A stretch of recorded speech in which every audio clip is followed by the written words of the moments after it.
Hello, Steve 89. Well, I just loved the Queen's intro to her Jubilee concert.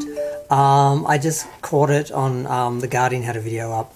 It's her having tea with Paddington Bear, and he offers her a marmalade sandwich, and she's like, "Oh well, I've got one," basically, and she pulls one out of her bag. So now we know what she keeps in her handbag. After all these decades of wondering what the Queen keeps in her handbag, it's marmalade sandwiches.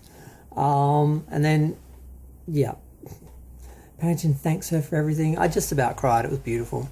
I love the Queen. Not sure why. I'm not a huge monarchist or anything. I kind of would like our country to be independent of British royalty and so forth. But I still love the Queen. I don't have any problem with her.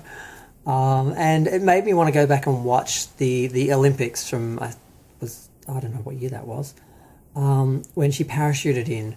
Although I remembered it differently. I thought they had, the Queen and James Bond parachuting onto the actual like oval and then walking up into the thing, and then the real Queen and Daniel Craig came out and walked down and sat in their seats. When I actually watched it, they just parachuted onto the roof or outside the arena, and then the Queen came out with her husband. I forget his name. And I'm like, oh, okay. And Daniel Craig was nowhere inside. I'm like, what? Did he just stay outside or something? Did they not invite him in? Why didn't they have him walk down with her and then she'd go to her seat and he could go sit in his, peasant section for all the other people?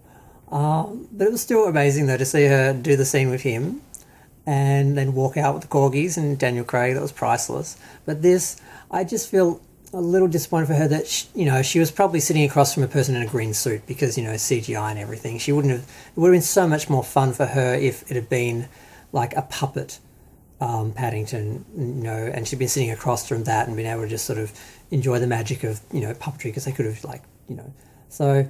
But she did pretty well, considering she would have just been talking to a guy in a green suit or something. There was no Paddington really there because it's CGI, but it was cute. I just love that she does things like this, that she still has a sense of humour. She's 90-something.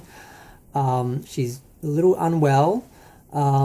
She's getting there. She lost her husband the other year. It's not, pandemic. She hasn't been able to go out as much. So it's kind of, I'm a bit worried about her because, I don't know, there's something about, I don't know, the consistency of something like her rule. It's like 70 years. It's 70 years of having the same person, the same consistency. And when she goes, I mean, I don't know what it's going to be like. I don't want to live in a world where the Queen doesn't rule, England. And I don't know. It really made me happy to see, but also made me sad to think, oh, this is probably the last big thing we're going to see. So it's kind of melancholy. I don't know why I love the Queen so much. I think it's probably because my mum always loved her. They both loved horses. My mum lost her father when she was young as well, and she, I know she related to her on some level, which is kind of odd.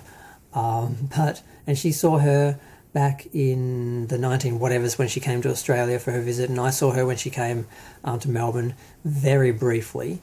I saw her get up on a tram, but I only saw her back because she didn't turn around and wave when she was getting up on the tram. Like, she could have waved to the crowd when she was up higher. She got on the tram, and I couldn't see her, but then when the tram pulled out, for a few seconds, just for a second, I could see between the people I was looking through, and she was right in the window. I'm like, oh my God, I actually saw the Queen with my own eyes. Okay. Maybe through glass, but I still saw her. And it is a different experience to see people like that in real life and realise that they are real people and have them occupy the same space as you on some level. And, me and my mum are the only ones in the family who ever saw the Queen, so that was good.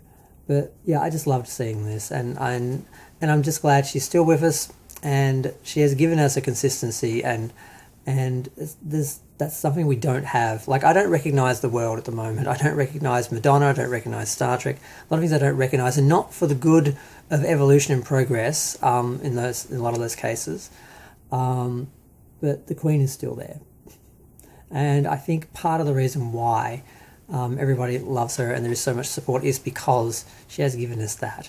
And in this, scary world, to have a few things you can count on that will still be there and be consistent and the same, there's always the Queen. So, let's just enjoy that for as long as we can. I'm going to go. Feel free to share, like, comment, subscribe. Let me know what you think and what you think of the Queen and Paddington Bear. I wonder what they talked about. I mean, really. Um, oh, I wish my mum had lived to see that. That would have been cute. I think she liked Paddington Bear and who was that damn rabbit that was always getting in trouble? Peter Rabbit. Yeah. I'm going to go. Bye.